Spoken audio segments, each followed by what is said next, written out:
We're going to be pretty free with the way we approach this webinar. We've got some good questions, we've got some polls, we're going to be asking for some participation from the audience. Clearly, we want to hear as many stories and stats and facts from the speakers as possible.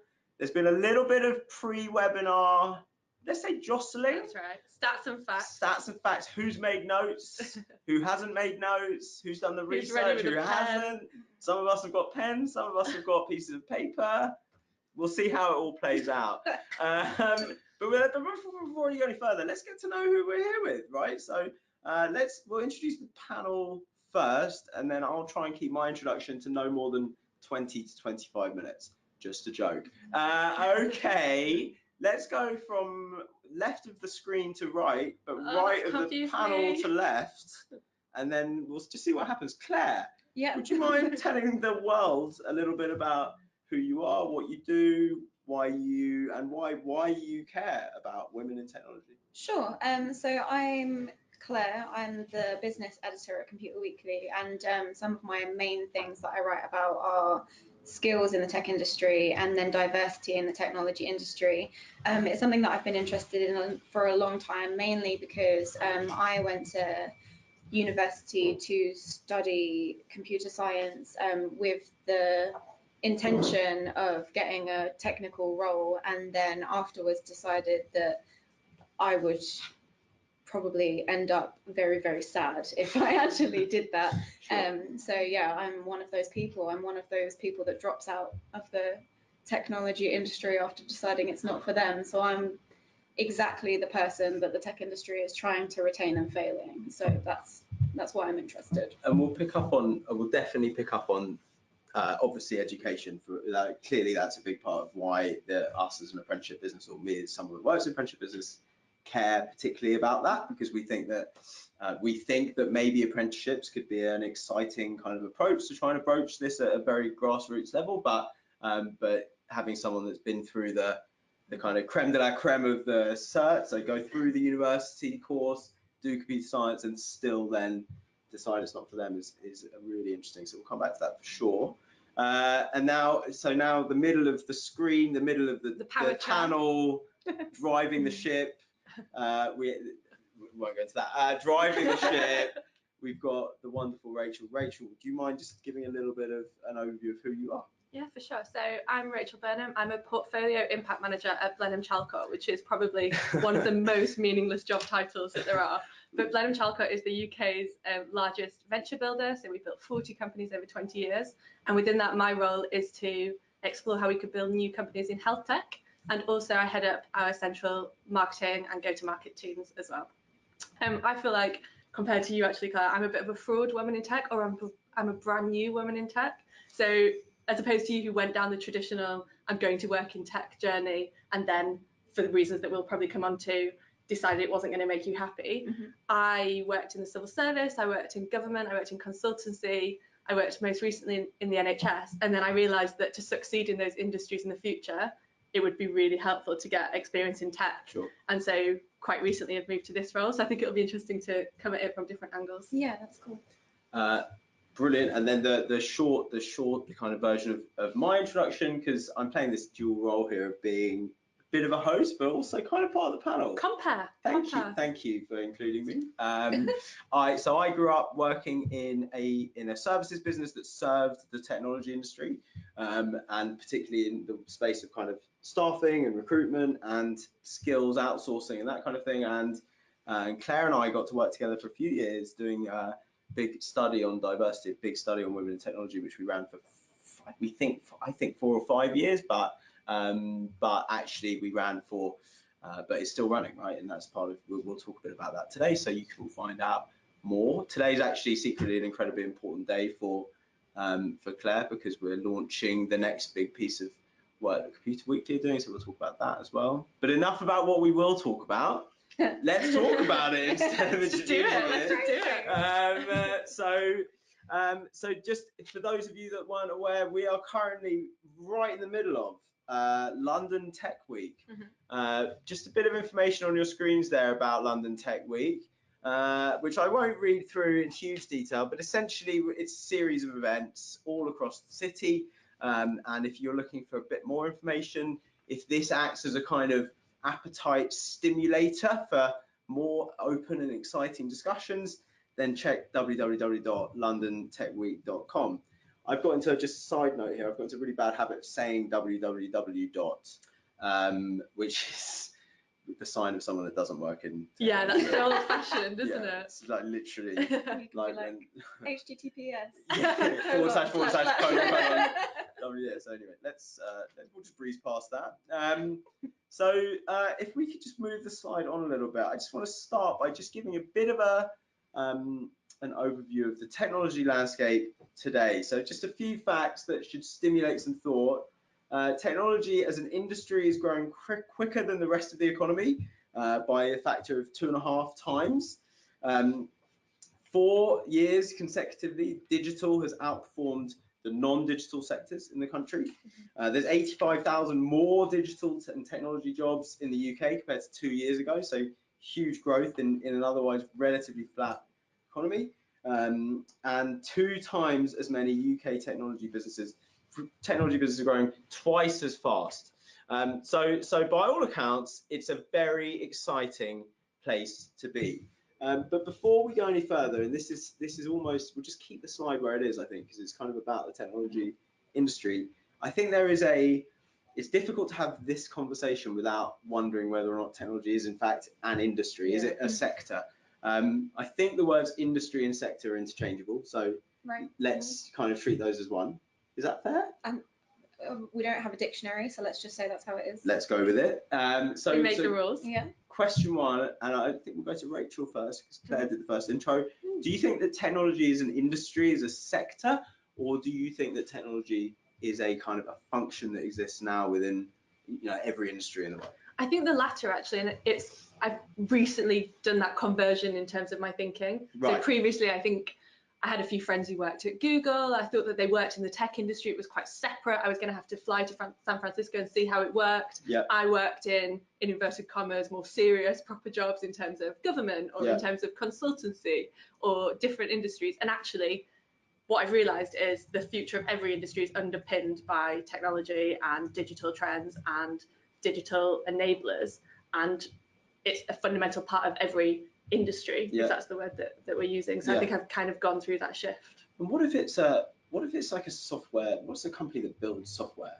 Is that then that then is in some sort of sector, right? So maybe it's actually that there is a technology sector, which is businesses that provide technology solutions or technology skills or whatever. Yeah. But then within that, there's also more. Claire? I think it's tough because obviously within those companies, you also have people who will be in non-technical roles that are sort of part of the other sectors like marketing or sales. Right. Or it's very, so it's difficult to draw a line, I think, under where these sectors actually.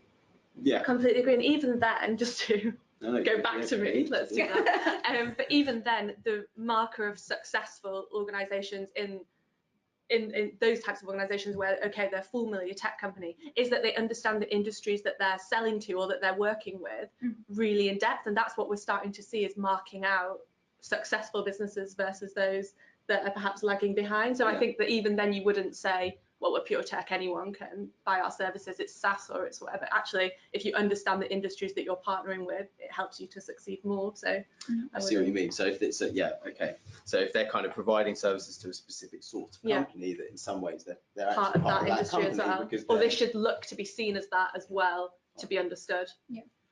Okay, that was a lovely side note, but there's a danger that we get a little bit lost in trying to define words. So let's just move it on. We've got a poll now. So for those of you that are online, it's time for you to put some effort in really to making this webinar sing. Come on, guys. And thank you. And that starts with a poll. The question is, what part of the industry are you in? There's some choices there for you, and then on top of that, there's also there's another choice, which is it's sometimes where lots of the votes end up going. Yeah. The good news is I can see the poll is open.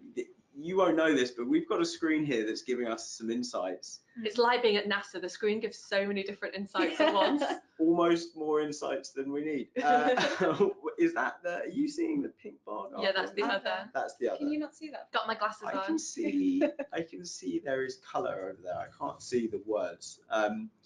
So it looks like about half of you have voted. If you're not voting, 60% now. It's ticking up. If you're not voting, we've got to ask why.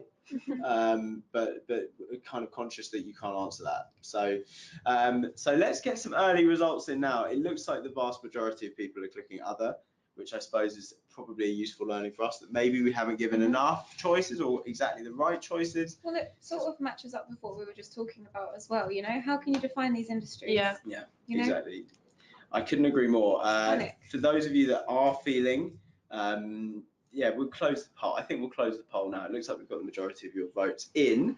The poll results: 6% in software development. We've got 6% working in fintech, 12% in IT and consulting, and 76% in other. Yeah, I think that links to the discussion we just had, right? And nothing for insurtech.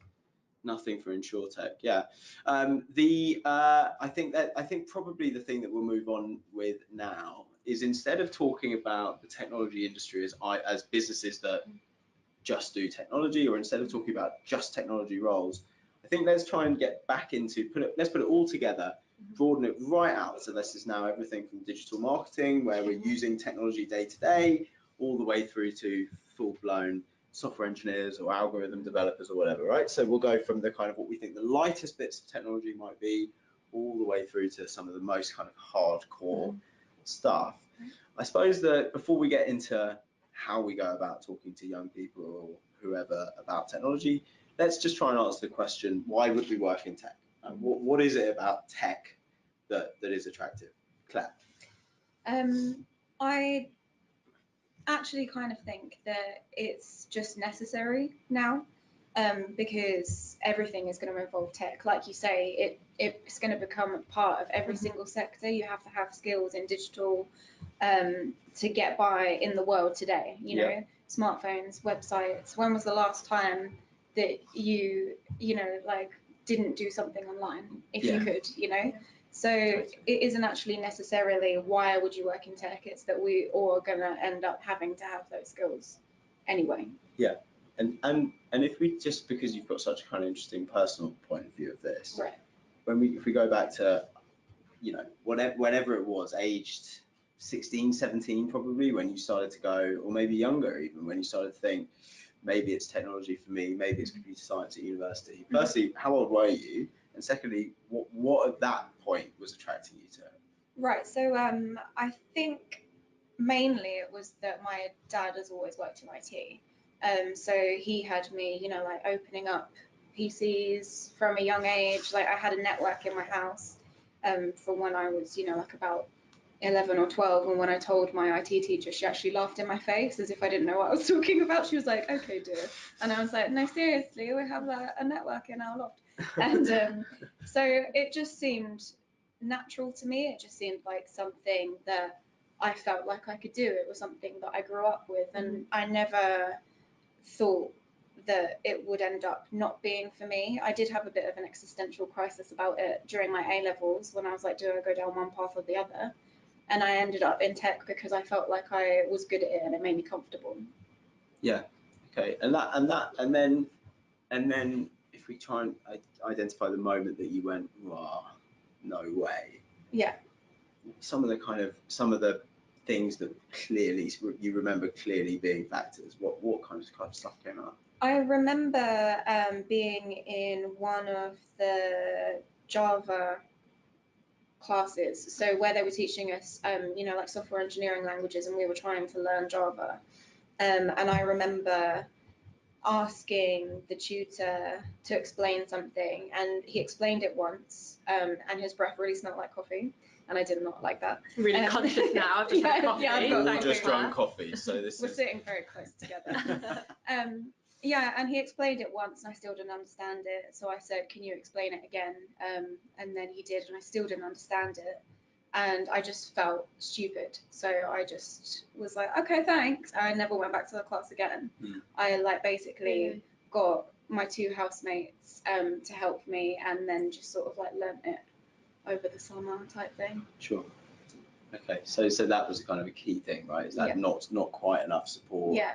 Not feeling. And the environment not feeling very comfortable, right? Yeah, just not feeling comfortable. There was no one else like me in the room, and I just felt dumb for asking, and I felt like I was representing my gender. So the fact that I didn't get it, you know, I found it really frustrating because I wanted to be really good at it. I had always been really good at it, and then in this moment, I was like, maybe I'm not. You know? Yeah. When you say there was no one else like you in the room, were you the only woman? I wasn't the only woman, but there were not many of us. What kind of, do you have just rough, like what are we talking, 10 out of 100 or 5 out of 200 or? Probably by the end of the course, like in the third year, there was probably about 10 out of 100 that were women. About 10 out of 100, yeah. Okay. And what about Rachel? You kind of very openly say it's not that you didn't really feel like you chose to work in tech. It's more like you were working in lots of other things, and now you sort of find yourself running a team that's definitely falls into the category of technology. And working in a tech business. Working in a business that builds technology businesses through using technology cleverly and responsible for a lot of that. Yeah. So is there a moment where when someone asked you what you were doing, that you would suddenly say, yeah, I work in tech? And if so, when did it switch, and kind of how or why? So I think definitely when I got the job at Blenheim Chalcot, that I started working in tech. We're a firm that builds digital businesses, so it very firmly became that. And I think it's just that it's finding the balance between myself not having a technical background, but actually that's totally legitimate that you can work in the tech industry. All roles work in the tech industry without necessarily being able to code Java. And it was that, okay, I don't actually need to be able to write a line of code to be credible in the tech industry, and that all the skills that made me successful in what I previously did in consultancy or in government or in the NHS apply to tech as well. You can be a people person, you can want to communicate well, all of the things that helped me previously be successful were just as applicable. So I think it was quite nice that it was that moment where I was like, I can still succeed and be credible despite not being officially technical by background. Yeah, exactly. Yeah, it's almost that feeling of going, oh, I definitely work in technology now, because everything that I'm talking about and doing is technology related, even if the skills that I'm using are just talking, or more than that. I'm not saying that's not just talking in my job. Talking, if my boss is watching other things as well. And if let's move on. Okay, so if we're just going to kind of take it through a little bit, try and give you a bit of a snapshot of who's actually working in tech. So the next slide is about, just shows us that 60% of technical roles in this country are held by white people, and 17% of technical roles held by women. It doesn't really matter where you look, what stats you look at, what polls, whether Clare ran it, whether anyone else ran it. The surveys will tell you it's somewhere between 12 and 17 or 18% female. So we, and clearly that, just at a fundamental level, there's a million pieces of research that prove that that businesses with better diversity outperform businesses without. It's kind of fact, it's scientific fact that diversity of thought improves business performance. And so 17% is clearly an imbalanced space, whether that's a kind of function or a sector. So we're going to move on now to just get a snapshot of who's listening. So what gender are you? 3 choices, male, female, I prefer not to say. And we're going to rattle through that poll at lightning speed. So the poll is now open. If you can quickly fill in your answers so we get a sense of who's listening, that would be great. And also, I'm just going to take this opportunity now while the poll is open, just to encourage people to send their questions in. If you've got questions for anyone in the panel, let's get them out there now, because otherwise it's going to be me asking questions. And from the we've had enough questions. 10 minutes of this, you can see that my skills do not lie in asking questions. This is really interesting looking at the poll so far, because it's much more of an even mix than I thought, and it's still open, so everyone keep voting. But sometimes when you go to conferences that are called similar things to this webinar, I get so frustrated that 99% of the people there are women, and we're talking to each other about issues. So diversity, I went to one a couple of weeks ago, diversity in tech, and it wasn't a very diverse crowd. So how are we going to persuade people of the science that you just referenced? So this is interesting. Yeah, exactly. I remember that being one of the big things. We kind of got to with, I think it was the 4th or 5th survey, just going that there is a finite amount of change we can make happen if it's only ever the women that are engaged with this subject. You have to make it part of the conversation for everyone across the industry. So the poll is in, it's closed, the results are in. 53% of the people listening to this webinar are men and 47% are women. I think that's fantastic. So really nice balance and representative of the real world rather than just the technology world. It's impossible really, I think, to talk about this subject, to talk about diversity, to talk about careers and giving people opportunities without talking about the roles other people play in your careers, in your development. In an imbalanced industry, I think it's fair to say that mentoring, coaching, leadership, someone else having your back, as it were, is absolutely fundamental. So let's just get a quick snapshot. Rachel, have you had a mentor? Do you have a mentor now? Is it formal? Is it informal? And how important do you think that role is? So I do have a mentor now, and that is a really helpful relationship. But actually, in terms of a more influential word and thing that's happened in my career, I would say sponsors have been slightly more important in terms of helping me to progress. And I think there's a slight nuance between them. And I always feel, and I'm actually interested in people listening, whether they have this experience as well. When I turn up to a mentor conversation, I have to come with some problems that we can talk through and they can help me to fix. Whereas what sponsors have done for me is more, I've worked with them, they thought I was good at what I did, and they've helped me to look for the next opportunity, or they've spoke about me with a relevant connection and helped me to progress. And that's been the thing that's more influenced my career rather than this. It's helpful to talk through your career problems with people and to do that. And I'm not denigrating my mentors, but people who've sponsored me have had a bigger impact, I would say. And do you think that's there's that thing of just asking for help, right? I mean, that sponsor thing is almost saying, look, you seem to back me. I think we work well together. How can you help me further my career? And likewise, is there anything I can do for you, kind of thing? Those conversations, I feel, are so few and far between, but can be transformational for people's careers. Claire, mentors, sponsors, what's your view on this kind of subject? I think I have sort of like an unofficial mentor that I can go to with for advice if I feel like I'm between two different paths and I want to know how they would have or have approached it, and whether how I'm feeling is, like legitimate or normal. But yeah, I would say that sponsorship of people that, like you say, you've worked with them, they know that you're good at what you do. And then like they're happy to help. But I think that part of the difficulty comes in that asking for help, like you say, it can sometimes be really hard to just sort of say, oh, I was hoping that you'd be able to write, like this reference for me, or I was hoping that you could nominate me for this award, or I think that's I think the when we used to talk a bit about mentoring, actually I think there's something in going to people for advice and saying, look, there's just, whether it's something really specific, like you were saying, Claire, I'm caught between two paths, or I'm trying to make a decision. That's a really good one because it's so obvious, it's so kind of real what you're asking. But just asking for a bit of advice on where you are in your career. This is where I'm at the moment. I've been in this role for this long. I'd really love your thoughts on how I might be able to progress. And just starting any kind of conversation about that can be really useful. Yes. I think. Yeah, great. And just a couple of thoughts on that from my experience is that it's best to do that with a few people. It's like that Baz Luhrmann song where people say advice is a form of nostalgia, and people will give you advice based on what they've done.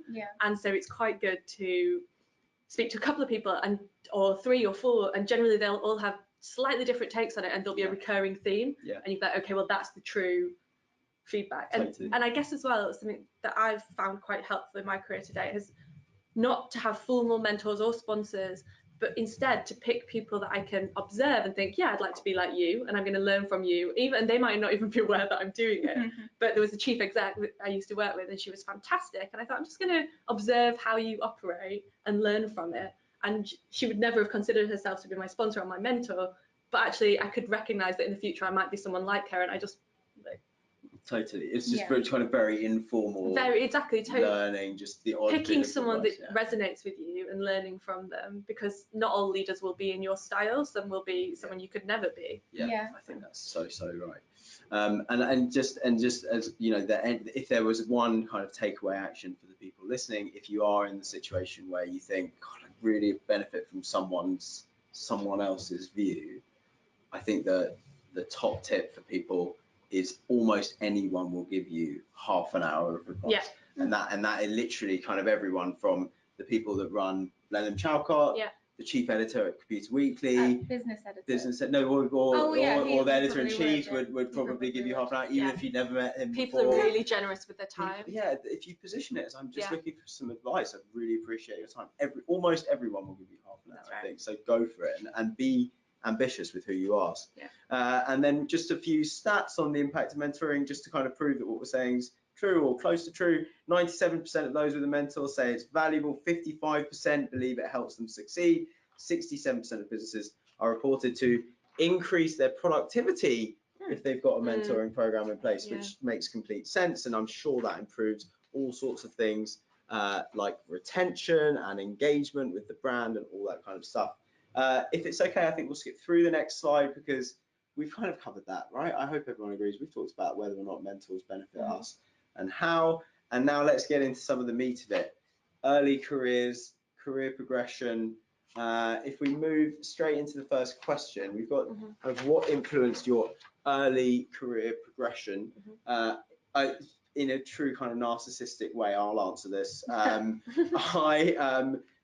very fortunate, my first ever job to be mentored, coached and managed by the same person who spent the first year really, and this will come as no surprise, just doing all sorts of like kind of boosting, like lifting, going, no, don't, like, let's remove fear from what you're doing totally. Just keep believing that what you're doing is right.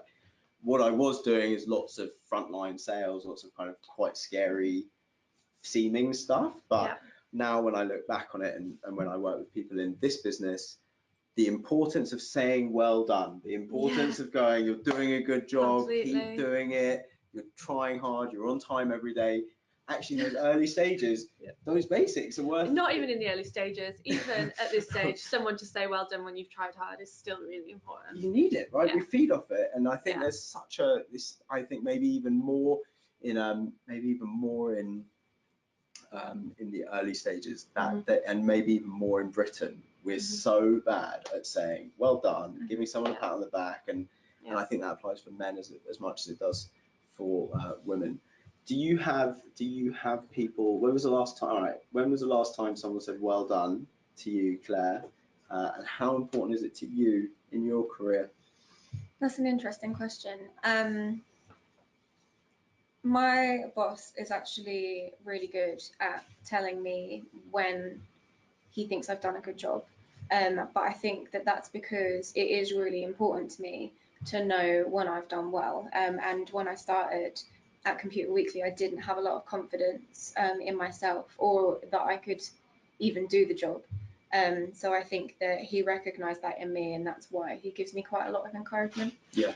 So yeah. And do you try and do the same? Do you pass on praise or well dones to people in and around you when you read stuff that you've liked, they've written? Or yeah, I think it's really important because it's kind of like when people review things, you know, you always hear the bad and not the good. So I think it's actually more important to say, oh well, I read your thing, it was really good, or oh I've tweeted this because you know, like, I thought my followers would like it as well as yours. So and there is an argument, and Rachel, I know we've got no similar people in charge of Blenheim Chalcot from all sorts of different bits and bobs, but I think there is a thing of you don't want to give false praise. I don't think it's about saying well done when you read a piece of work someone's done and the work's not good. Absolutely because that definitely means the standards of the things that business producers will drop. But there's nothing wrong with saying well done for doing the work. You know, you could say congratulations for completing the work, here's some feedback on the work, but you did still try, right? And we're kind of just saying well done for effort sometimes. But also I think I agree, but I do think that people really value honesty and a fair assessment of whether it's good, and people generally, especially at early stages of their career, and it links to the whole apprenticeships thing as well. People want to learn because they want to get better, and it's better if you have that open environment of feedback and development, and this wasn't what was quite right. And certainly I found with my team, and particularly the younger members of staff or the newer starters, that constant feedback is what they value most. So saying, really appreciate your effort, thanking them, etc. But then quite detailed feedback and investing the time for them to develop. Yeah. So that's what I would say is most important. And I guess that's a nice segue into just starting to think about how apprenticeships develop that culture. They kind of force that onto the person that's doing them and the person that manages them. And I think those people on the webinar that don't really know how apprenticeships work, the genuinely 60 seconds explanation is you spend the majority of your time in work in a role doing the role. And some of your time, guidelines 20% or so, learning about how to do that job better. And that will be a blend of coaching and people coming to see you in the workplace and giving you advice, but also qualifications and going into classrooms and studying the job that you're doing as well. And what we've found as an apprenticeship provider is when it works brilliantly, it becomes a catalyst for change. It just becomes the way that cultures of organizations or teams, normally, because we're not doing it for half the business, but the team suddenly get hooked on feedback, and that just becomes part of how everybody thinks. And everybody gets better. Yeah, you walk out of a meeting, like, how did I do? Did I do okay? Because as an apprentice, you've got to write it up. That's right. and submit it, and it becomes an actual tangible thing. But so interesting. But the managers suddenly happy to give it, so then they start asking for feedback and all of that kind of thing. And everyone loses the awkwardness about feedback. And totally. That's fantastic. When you get to that sweet spot, that's really good. It's totally game changing. Yeah, really, really agree with that. So if we just try and vaguely remember what we're at in slides, we're talking about career progression. Slides? What? Slides, questions. We're talking about career progression. And I suppose feedback's a huge part of that. How? But when it comes to career progression, I guess now let's try and give some advice to people that are listening. How proactive are you with where your career is and where you want it to be? And how do you kind of go about managing it? How do you feel like you're in control of it, and how, if you are? Oh, tense. I felt like you had something to say there. I was thinking. Let's start with Claire. Thoughtful face, like. Because I switched industry, as we discussed before, I didn't have much training in journalism before I became a journalist. So I did do one of the journalism qualifications, which is like a 6 months. This is what you have to do. Go, go, go. Right. And then when I joined Computer Weekly, I was quite junior because I didn't have the same background as, like some of the previous people that joined. Yeah. But every time an opportunity presented itself, I just went to my boss and said, I can do that. I can take that on. Yeah. Every time someone left, or every time there was a position open, or if I felt like it was quite stagnant, I'd be like, are you sure I still have to be an assistant? Maybe I could just be a reporter now. That would be great. So properly pushing yourself forward. I pushed really, really hard to get to the point where I am. And now it's just about thinking, like how I can add more responsibilities to my current role and branch out. And just pausing on you for a sec, do you feel like you have a view of where you're trying to get to in a handful, in a year, in 2 years, in 3 years, anything like that? I actually don't, because I haven't really throughout, like my whole career. Like I said, I went to university, like, I'm going to work in tech, but where I expected to end up, I don't actually know. Sure. So, but it's really nice to hear that feedback that you've shaped your career to date, because too often, I don't know if you guys find this, when you go to a conference or something, people, how have you got where you are?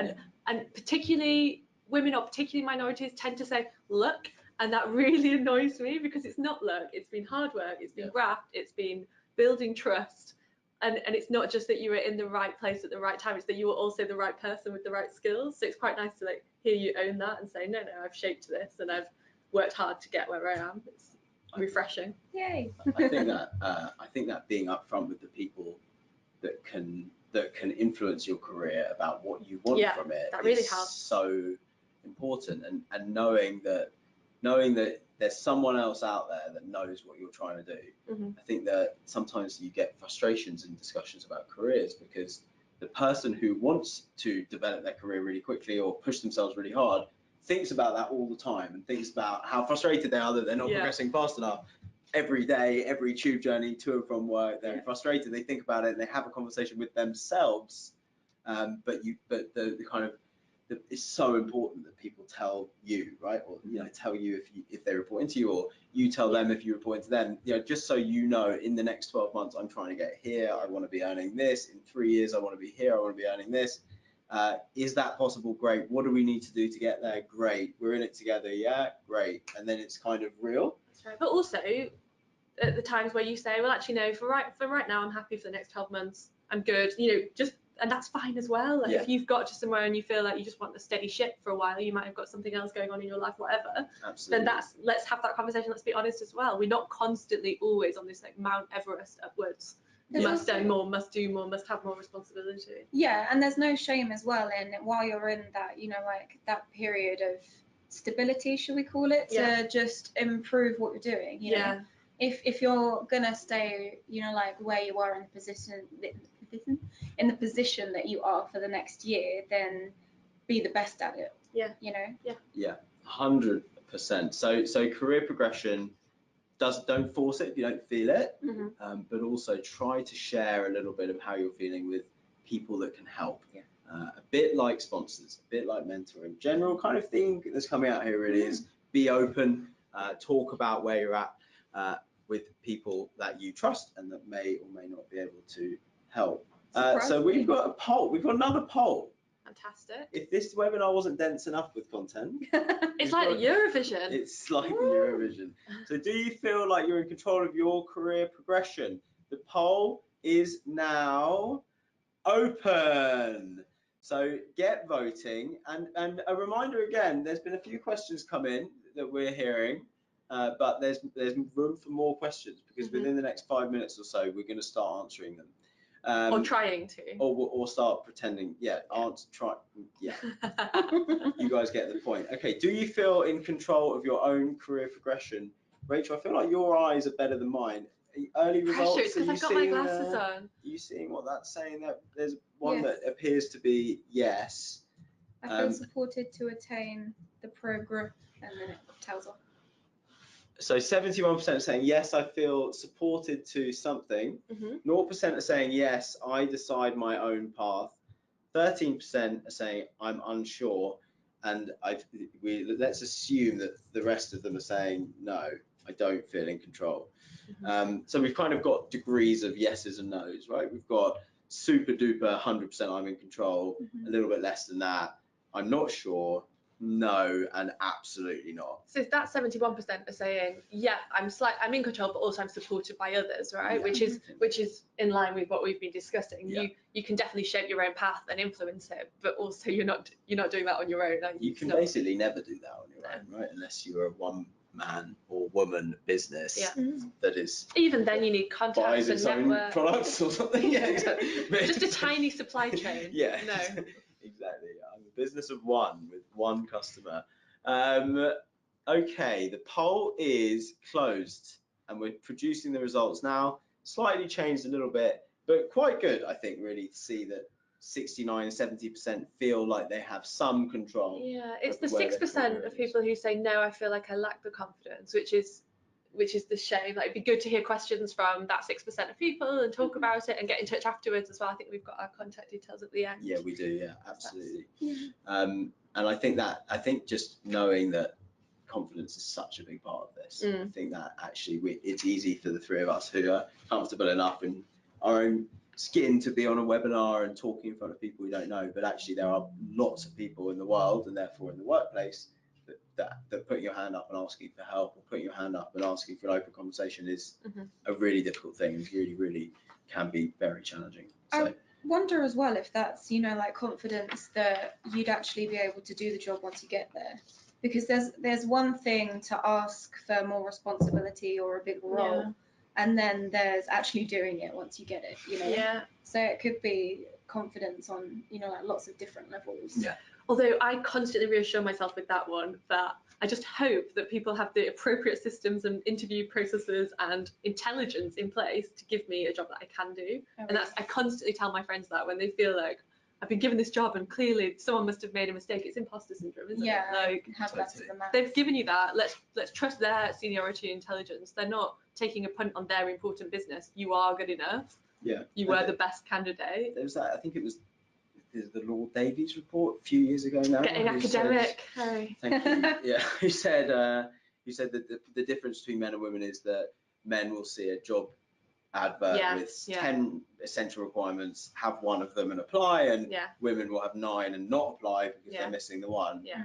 We actually surveyed that and to see whether or not our data matched it once upon a time, and it kind of didn't in the end. Oh really? I've heard that. But it is one of those things people talk about. I think it's quite a nice way of at least thinking. It's a nice kind of conversation tool. You know, if you are out there and you see a job, try to kind of maybe try and think of what the average number of essential requirements people will have hit is, and if you're anywhere near it, go for it, right? Because it's such a good learning experience anyway.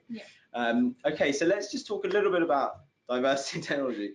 Yeah, why not? I suppose there's the next question is, how do we lead the change, which is you know, super broad and super open. But have you heard of, I suppose particularly you, Claire, having worked with so many different examples of women in tech through some of the work that you're doing with Computer Weekly on the UK Women in Tech 50 and all of that, what do you hear that works? What have you heard about in businesses, teams, or for individuals that genuinely works, and what kind of advice might you share?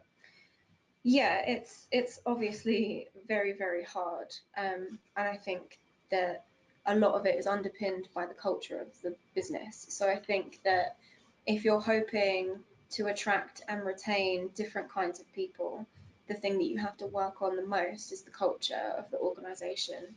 So I think unconscious bias training, and not just you know, like not just awareness training, but proper, these are what your biases are, and you know, like, this is what you need to be aware of next time you make a choice about a candidate, or you know, like, even just in day-to-day life, like if you cross the road because you see someone coming towards you.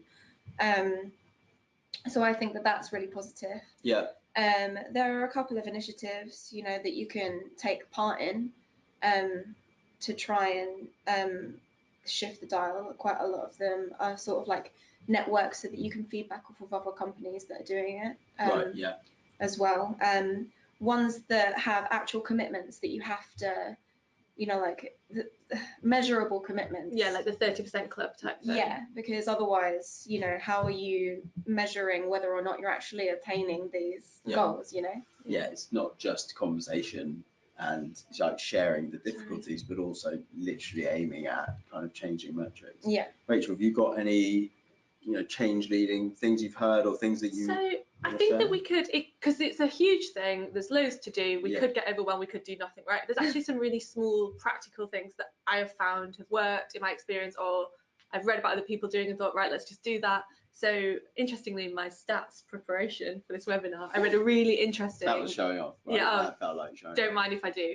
No, I read a really interesting few stats around the kinds of roles that people apply for. So if a job is called engineer, a company had a job called engineer, no women applied. They took the exact same job description and called it design engineer, and they had an even mix of applicants. Same with technician and customer service technician. So there's something about the types of skills that people think they have, and making sure that you're recognizing that in simple things like job descriptions, job titles, and also just doing that double check. So one of the things one of the Blenheim Chalcot ventures has recently started doing is when someone develops the job description, they run it past 2 other colleagues as well, and just do that check of, does it have any unconscious bias in here? Does it, because it's been written by, for example, a man, does it give off the impression that you must be a man to work here? Because sometimes phrases can, or requirements can. So just that really simple things that you can do to encourage a wider group of people to put their thoughts in, so that then you're giving that off when you find new people. I feel like we could do one thing every week that made a bit of a difference, and incrementally in a year's time would be somewhere much better. Totally, yeah. I think that just get other eyes on it is such a good piece of advice. And like you've just said, there's loads of stuff out there to read and to talk about. The Russian Philharmonic Orchestra in the 1960s was 100% men, and then in 1961 or something, they did blind auditions for the first time ever. Wow. Within 3 years, it was 50-50. That's and fantastic. it had been all men for hundreds of years. So cool. And it is, and the point there is just that unconscious bias exists in all of us. It's unavoidable. You can't change that, but being aware of it, doing some training on it is seriously top advice. As we always knew would be the case, time has flown by. We've got 11 minutes or so left. Time flies when it's London Tech Week and you're discussing diversity. It's the holy kind of combo or similar.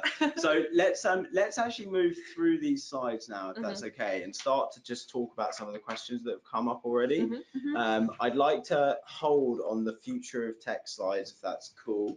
And there's this lovely question of what will this topic look like in 10 years, which I think is worth us talking about, because it feels, and we hope and we touch wood, that that this is an issue that's going to just die by the fact that there is this whole new wave of people entering the world who are growing up only ever knowing a fully technology enabled, fully connected world. And so one assumes that by the time they've entered the career, they've entered the employment market, almost all jobs will be technology jobs, and the ability to understand how software interacts with everything else is going to be essential skills, right? Do you think 10 years the world looks the same, Claire? Do you think that this is an issue that will go away? If so, by when? How does it look when you roll the story forward? I would like to think that it would be different. Yeah. But from a diversity point of view, I am not entirely sure that 10 years is enough time, because you have people now, you know, who are 4 or 5 about to go into school, who already have that gender bias drummed into them, you know. Like just last week, I heard someone say to their little boy, "Why are you screaming like a girl? You know, why is he screaming like a girl? Just stop screaming." Yeah. You know, it just bugs me. So I think it's a multi-pronged approach, and there are these tiny nuances in society that are really, really difficult to tackle and change. Yeah. And the technology industry isn't the only industry that has this conversation. Yeah. Right? There are lots of industries that are hugely imbalanced for all sorts of different reasons, and kind of crave a bit more diversity. Rachel, you roll the Blenheim Chalcot story 10 years into the future. Yeah. Do you see a more balanced? I think I do. I think I'm more of an optimist, which is probably good, and not just because I wanted balance on the panel. So I was thinking about this last night, and I was reflecting on 10 years ago when I was having discussions with councils and local government about why they should use social media and making the business case for why they should do it, and people telling me that Twitter would never take on, or that they would never want to be involved in that. And I feel like it's quite a similar point at the moment for the women in tech business case. At the moment, like you mentioned earlier, you're persuading people that diversity is a good business case and is good for the bottom line. Soon people will realise that that's a no-brainer, and then it will be about, right, how do we actually become the best at this? As it was in terms of social media, people genuinely telling me, no, there's no need. If people are talking about us on social media, we don't need to hear it, to then actually really good, best in breed customer service. Like, you know, I feel like that's the point we're at. We're making the business case. Some businesses get it already, and that's great, and they're flying ahead. Some don't, and they're going to be laggards, and they're going to need to catch up. Let's persuade people of the business case, and then over the next 10 years, I'd like to think certainly companies like Blenheim Chalcot are going to be transformed. Yeah, I think that's a really kind of positive outlook. That's me. And I think I think both points are totally valid, and I think there is a kind of everyday stuff that we get wrong all the time, and it's so many conferences or talks or anything. People give examples of transacting with a business, and they say, oh, if you go to see this imaginary chief exec, he will say, you know, it's always he. Whenever anyone imagines anyone leading anything, it's a him, not a her. So just trying to kind of catching yourself on that stuff, or being brave enough to challenge people, especially if you know them, and just go, why is it a he? Why is it always a he? You know, get people thinking about it. And say it with a smile, but do it. Yeah, of course, but give, you know, feel like we've all got a bit more of a responsibility to tweak some of the everyday stuff, and then definitely be pushing the agenda from a kind of long-term point of view. So let's just try and pick a decent-ish question from the That's setting a high standard. Decent-ish is all it needs to be. If your question isn't answered, it wasn't decent-ish. Yeah, exactly. That's not the case. Just in case anyone's wondering if that's why all the questions are brilliant. And just so everyone knows, we will circulate the slide deck. There's going to be some follow-up write-up. So if there's anything that we had to skip through, you will have the information to do that. And like Rachel said, all of our contact details are going to be at the end of this as well, so you can get in touch with us directly. Okay, let's pick one here. How easy is the transformation if you're looking to enter a tech role for someone who has been working non-digital for 10+ years, and is there enough support? Okay, cool. So we're talking here about career shifters, is a term that is often used or kind of similar. How easy is it, or is it even possible to move from a non-tech, non-digital role into one? And we're talking now about roles, is that right? Rather than the sector? Yeah. We could be talking about, we are talking about roles. Yeah. So cross-training, all of that kind of stuff. Well, I'll start by just saying the good news is businesses over a certain size, as of last year, are paying this thing called the apprenticeship levy. In general, they're not spending all of it. In general, there is apprenticeship funding available for decent-sized businesses for over £3 million a year in payroll to be funding skills and funding training using that. So if you're thinking about a shift, that actually apprenticeships might be able to unlock it. Yeah.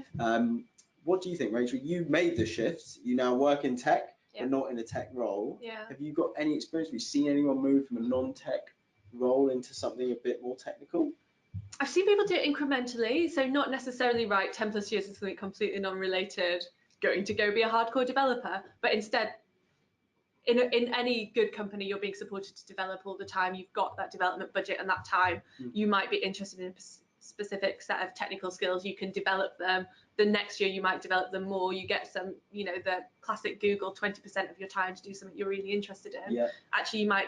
First of all, it might be a side of the desk project that builds your technical skills and builds your relationships with that team. Yeah. And I've seen that happen a couple of occasions already since I've been at Blenheim Chalcot. And then you more and more are seen as an expert in that field and can do that gradual shift.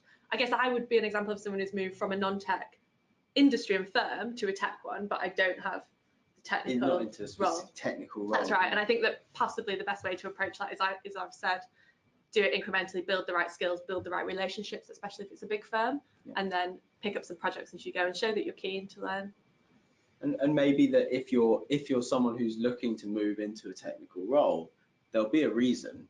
So it might be that you really love analyzing data, or you really love seeing certain conversion metrics tick up, or you love the detail, you love finishing projects, or you love the way software is built in small sprints, or whatever. If that's the case, don't think of it as needing to find a role. Think of it as, how do I use those skills?